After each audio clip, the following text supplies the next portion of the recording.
Well, it's pretty much a dry sky over half of the Ozarks. The rest of the rain now east of Highway 63. Yeah, it's starting to push its way east of 63. There still is a chance for a few embedded thunderstorms, but we aren't talking about a heavy downpour and really kind of a slim chance since we are so cold. There's been limited instability for us to play with, but I think regardless of whether or not you've been seeing the rain, you've noticed the cloud cover roll in, and especially if you were out earlier this morning, you've noticed temperatures are going down.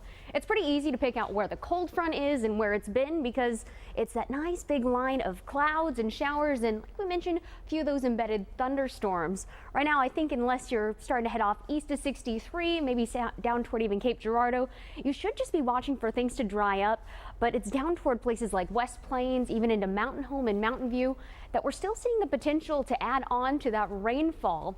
Right now, one of the heavier places that we've been seeing some of those totals really just since this morning and those past few hours has been toward Mountain Home. We've had accounts of just shy of half an inch of rainfall. I think with those showers that are still falling, we might be able to push just past that mark.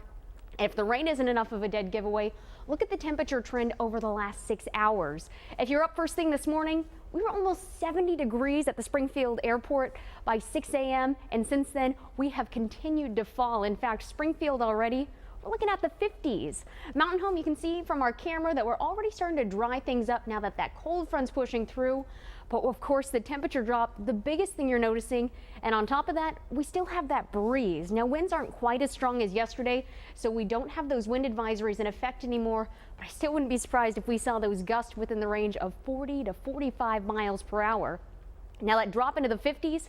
About this time yesterday, we were talking about upper 70s and within record-breaking range. So we've been seeing temperatures across the Ozarks drop upwards of 25 to even close to 30 degrees. That means widespread. Again, we can pick out the cold front and see where the drop is. Almost all of us in the upper 40s to near 50 degrees. Places like Lamar, 47 as well for Sedalia. But compare that to Poplar Bluff and down even toward Jonesboro where they haven't seen the cold front yet. They're right about where they were yesterday and in the 70s. Now, I think as we head toward the weekend, we are looking to shape up pretty nicely. We'll see plenty in the way of sunshine and temperatures. While they will be significantly colder, they are going to be pretty much within the range of normal for this time of the year. So that'll be the biggest thing we're watching for.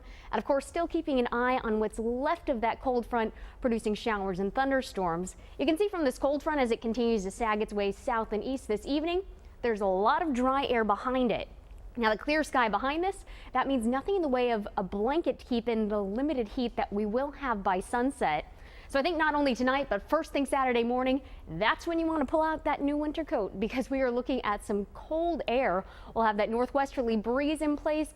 I think even with the sunshine, we're going to be staying pretty chilly throughout the day on Saturday. Now, how cold are we talking? Well, temperatures normally this time of the year, they're sitting at close to 60 degrees. I think we're going to continue to level out right around the 50-degree mark, probably even fall down into the 40s by 3-4 o'clock when we would normally see those low temperatures.